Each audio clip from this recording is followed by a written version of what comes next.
네, 이번에는 야당으로 가겠습니다. 김성환 더불어민주당 정책위 의장 전화 연결합니다. 나와 계시죠? 네, 안녕하세요. 김성환입니다. 네, 똑같이 좀 질문을 드리겠는데요. 일단 그 예산안 처리 문제 있지 않습니까?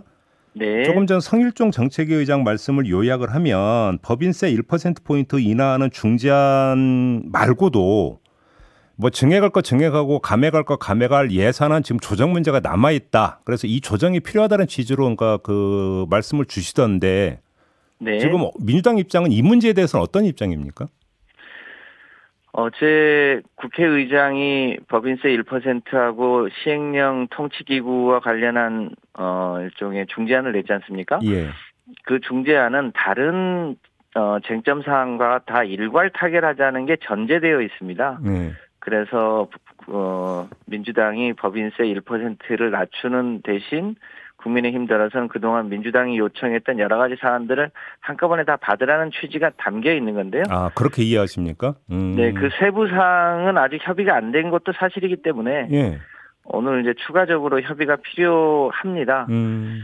그래서 협의를 해봐야 국민의힘의 진정성이 어디에 있는지 좀 알 것 같습니다. 그러면 지금 그 김진표 의장이 제시했던 두 가지 이제 중재안 네. 이건 기정사실로 해놓고 여기서 나머지 몇 가지 쟁점에 대한 미세 합의가 인가 필요하다. 일단 이 점은 인정을 하신다는 말씀이십니까? 글쎄요, 지금 국민의힘의 취지가 그 두 가지 합의를 전제로 나머지를 하자는 얘기인지 음흠. 또 다른 걸 가지고 또 꼬투리 잡아서 예산안을 계속 뒤로 미루자는 건지는 오늘 협의를 해봐야 알 것 같습니다. 그래요. 네. 그러면 이제 오늘도 기약 없다 이렇게 이해하면 되는 거죠? 처리는. 이제 추진을 하다 보면 그 진정성 여부가 확인이 되겠죠. 아니 근데 아무튼 그 민주당 같은 경우는 안 되면 그 민주당 수정 예산은 자체적으로 처리한다고 그 여러 번 공언하지 않았습니까? 그렇습니다. 그건 여전히 저희가 정부 예산안을 정부 뜻대로만 할 수도 없고 네. 그렇다고 이걸 부결시켜서 준 예산으로 갈 수도 없기 때문에 최종적으로는 민주당이 수정안을 준비해 놓고 최후에는 그 카드를 쓰겠다고 하는 취지이기 때문에 그거는 여전히 살아 있다고 봐야 바로 합니다. 그 지점인데 그 최후가 도대체 언제가 그 최후예요? 뭐 법률적으로 보면 12월 말일이겠죠. 아니요. 협상 내용으로서의 최후. 글쎄요. 저희가 원래는 12월 2일이었고 또 정기국회 마지막인 12월 9일이었고 네. 또 의장이 어제까지 하라고 해서 그 협상 시한들을 늘 염두에 두고 있는데 그 협의가 되지 않으면서 지금 또 시간이 끌리고 있기 때문에 네. 어쨌든 법률적으로는 12월 말이겠죠. 내년부터 쓰는 예산안이니까요. 네, 알겠습니다. 어제 열렸던 국정과제 점검회의 관련해서 좀 질문 넘어가겠는데요. 일단 총평을 해주시면 역시 정책 홍보쇼였다 이런 평가십니까? 글쎄 저희가 보기에 그 스포츠가 재미있는 이유가 각본이 없기 때문 아니겠습니까? 네. 근데 저희가 보기에도 이 패널들의 질문이나 이런 게 다 짜고 치는 고스톱 같아서 보기가 좀 민망하더라고요. 그래요. 그러면 이게 뭐냐면 그냥 일방적인 홍보 차원이었다 이렇게 평가를 하시는 거네요, 그러면? 그렇습니다. 더군다나 이제 대부분의 소위 이 개혁 과제들이 다 입법을 필요로 하는 과제 아니겠습니까? 네네네. 그러면 적어도 야당하고의 협치나 이런 언급도 좀 있어야 될 텐데 여전히 뭐 한마디 야당하고 협치하겠다, 협력을 구하겠다 이런 얘기는 한마디도 없어서 도대체 국가 운영을 어떻게 하려고 하는지 걱정이 많이 됐습니다. 그러면 예를 들어서 노동개혁 문제 있잖아요. 지금 주 네. 52시간제를 유연하게 어떤 적용하는 문제 같은 경우는 절대 안 된다는 입장입니까, 민주당은? 그 노동을 개혁하겠다고 하는 건지 우리 국민들을 과로사로 내몰겠다고 하는 건지 좀 걱정이 되지 않습니까? 네. 그 대한민국이 세계에서 가장 일을 많이 하는 소위 국가였다가 문재인 정부 들어서 주 52시간제를 이제 부분적으로 정착시키면서 연 2,000시간이 넘는 노동시간을 이제 1,900시간대까지 낮췄는데 여전히 OECD 평균으로 보면 OECD 평균이 1,600시간대고요. 프랑스는 1,400시간대. 우리랑 제조업 경쟁력을 다투고 있는 독일은 1,300시간대 일을 하면서도 비슷한 효율을 내고 있단 말이죠. 네. 그런 걸 감안해 보면 오히려 더 주 52시간제를 확대 강화해서 소위 이제 워라밸을 더 확대할 수 있도록 하는 것도 모자라는 판에 이걸 다시 과거로 되돌리면 1900시간대 노동시간이 다시 늘어날 가능성이 높고 그러면 우리 노동자들의 과로사가 더 심해질 거는 불을 보듯 뻔하잖아요. 네. 그런데 그 역사의 시계를 다시 뒤로 돌리겠다고 하니 저희로서 이걸 동의하기가 쉽지 않습니다. 그래요. 자, 그러면 예를 들어서 연금 개혁 이야기도 나왔는데 조금 전에 성일종 그 정책위 의장은 더 내야 되는 거 아니냐 일단 이 점을 강조하시던데요. 민주당 입장은 뭡니까?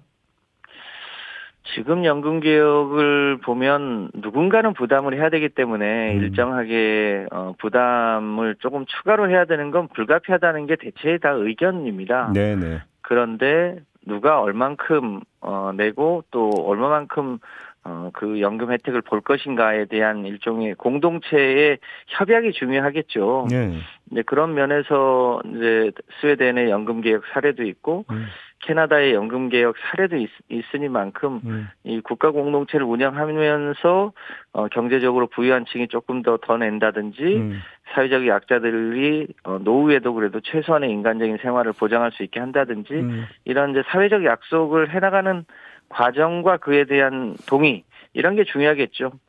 근데 정부가 안을 내놓지는 않고 이제 국회 연금개혁 특위대로 알아서 해보라 지금 이런 건데요. 국회가 책임 있게 안을 내놓고 정부가 안을 내놓고 국회가 이제 협의를 해나가면서 사회적 공감을 가져나가 봐야겠습니다. 그러면 연금개혁 특위는 구성이 됐는데 일단 먼저 정부가 연금개혁 특위의 안을 먼저 제시를 해야 된다 이런 말씀이십니까?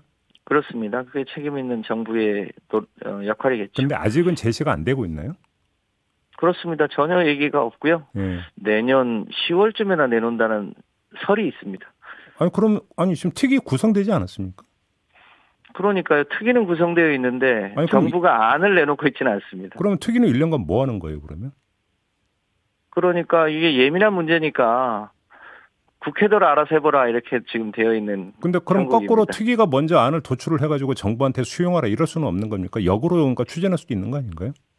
그럴 수 있을 텐데 뭐 그것도 전혀 불가능한 건 아니겠습니다만 이 연금 개혁의 이 수혜자와 부담자의 그 내용이 아주 첨예할 수 있지 않습니까? 네. 그런 면에서 정말 조율이 쉽지 않은 과제이기 때문에 정부도 책임 있게 안을 내놓고 또 함께 협의하고 이런 게 필요하다고 보여집니다. 안전운임제 있잖아요. 조금 전에 그 성일종 정책위 의장은 일단 일몰은 불가피하고 원점에서 제도 개선책을 찾아야 된다 이런 취지로 말씀을 주시는데 민주당 입장은 어떤 겁니까? 저는 참으로 무책임하다고 보여집니다. 이번에 화물연대의 파업이 이제 해산되는 과정에서 그 사실은 원인 제공을 정부가 해놓고 화물연대 파업을 불법으로 규정하고 사실상 화물연대를 그 강제적으로 무력화시킨 거 아닙니까? 그러면서 이참에 처음부터 다시 해보겠다고 하는데 저는 정부가 약속했던 것처럼 우선 3년 안전운임제 일몰 연장은 해놓고 필요하다면 여러 가지 개혁해야 될 과제가 추가로 있다면 그것은 연장 과정 후에 해야 될 일이지 이참에 처음부터 다시 하겠다라고 하는 것은 화물 노동자들이 그동안 과로, 과속, 이제 과적 이런 문제를 해결하자고 하는 취지였는데 이걸 다시 과거로 되돌릴 가능성이 높지 않습니까? 그럼 일단 그 이번 12월 임시국회 회기 안에 그러니까 올해 안에 그 본회의 처리까지 그냥 밀어붙일 계획입니까 민주당에서는? 지금 법사위가 만약에 이것을 붙잡고 있으면 이제 법률상 처리하기가 쉽지 않은데요. 올 연말까지. 예. 법사위 처리 이전에 화물연대와 정부가 올 6월달 1차 파업 때 했던 약속도 있고 또 이번에 파업 진행 과정에서 했던 약속도 있으니만큼 그 약속을 우선 지키고 그 다음에 또 개혁할 과제가 있으면 추가로 개혁하고 이런 일종의 정치적 도의를 지키는 게 더 중요하겠다고 알겠습니다. 생각합니다. 어제 그 열렸던 회의에서 이제 그 문재인 케어가 이제 언급이 됐는데 윤석열 대통령은 도덕적 해이를 강조를 했어요. 어떻게 받아들이십니까? 글쎄요, 그 도덕적 해이가 어디에 있었는지 알 길이 없는데 우리 국민들은 오히려 그 윤석열 대통령의 장모의 그 부정수급을 더군다나 무죄 판결을 받은 것하고 네. 그 부인이 60억대 자산가이면서도 7만 원 의료보험료 냈던 문제, 오히려 이런 것을 개혁해서 의료보험의 재정을 확대하고 서민들의 MRI나 CT나 이런 건 더 확대해야 되는 거 아니냐 이렇게 생각을 하고 있고 예. 또 실제로 문재인 케어 때문에 재정이 적자가 났다고 하는데 통계상 실제로 재정이 적자가 나지 않았거든요. 그런데 통계도 왜곡하고 사실도 왜곡하고 사실은 문재인 대통령의 여러 가지 정책 중에 국민 호응도가 가장 높은 정책이 문재인 케어였는데 잘한 정책은 정책에 딱지가 붙어있지 않기 때문에 그냥 네. 계승하는 것도 저는 바람직한 일이라고 보는데 전임 정부의 모든 것을 지우려고 하는 무리한 정책 아닌가 싶습니다. 건보 재정이 악화가 안 된 게 팩트입니까? 그렇습니다. 지금 그러니까 2017년에 건보 재정 적립금이 20조 원 정도였는데요. 정부가 마칠 21년도에도 20조 원 정도의 소위 건보 재정에 누적 적립금이 있었거든요. 알겠습니다. 그러니까 뭐 재정이 적자가 났다든지 고갈됐다든지 이런 건 전혀 통계상 맞지 않습니다. 알겠습니다. 자, 말씀 여기까지 들어야 될 것 같네요. 고맙습니다, 의장님. 네, 감사합니다. 네, 지금까지 김성환 더불어민주당 정책위 의장이었습니다.